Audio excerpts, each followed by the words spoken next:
Alors, l'utopie que Samuel et moi proposons pour la mobilité consiste en la gratuité des transports en commun. Gratuité du train, gratuité des bus, des métros et pourquoi pas aussi gratuité de la location des vélos. Alors pourquoi est-ce que cette idée nous est venue en tête? Il y avait deux raisons principales. La première, elle est d'ordre environnemental. La voiture, on sait, pollue énormément et il faudrait passer de plus en plus au transport en commun. Or, aujourd'hui, les gens ne le font pas.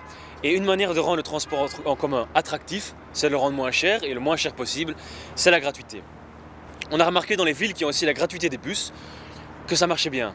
À Aubagne en France, la gratuité des bus a entraîné une augmentation x3 de la participation du nombre d'usagers dans les transports en commun. À Châteauroux, une autre ville française, la gratuité des bus a fait que 2 fois plus de monde en seulement 2 ans ont pris le bus. Et à Hasselt, c'est pas loin de chez nous, en Belgique, au Limbourg, la gratuité des bus a décuplé le nombre de personnes qui allaient en bus. Alors ça ne s'est pas fait uniquement via la gratuité, ils en ont profité également pour repenser et améliorer le réseau.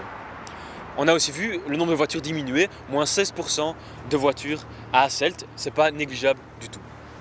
La deuxième raison pour laquelle on propose la gratuité est une raison sociale.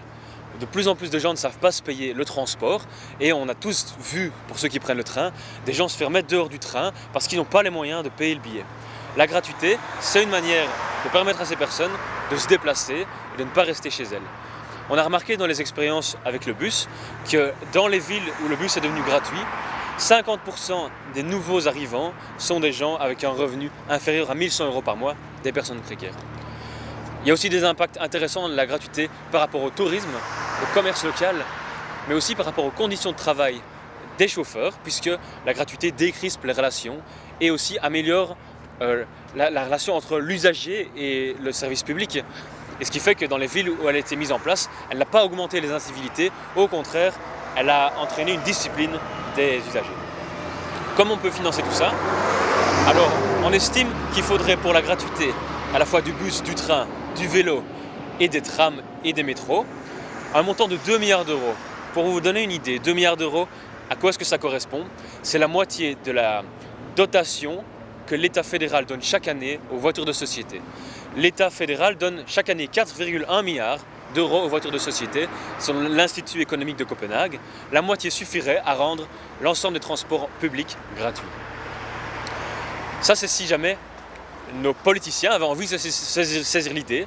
Elle est à la fois souhaitable et à la fois ne coûterait pas tellement cher par rapport aux bienfaits pour la population.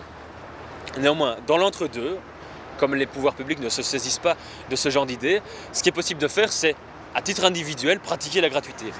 Un collectif s'était mis en place à Bruxelles il y a quelques années, le collectif Sans Ticket, et leur objectif était de créer une caisse d'assurance pour que des personnes qui ne payent pas et qui voyagent sans ticket puissent être remboursés par cette caisse d'assurance si jamais ils se faisaient attraper et devaient payer une amende. C'est une manière aujourd'hui de pouvoir continuer à rouler en train et en métro à Bruxelles si jamais vous n'avez pas les moyens de vous payer un ticket. Et c'est pas l'idéal, mais en attendant quelque chose de mieux, c'est pour certaines personnes la seule manière de pouvoir continuer à circuler.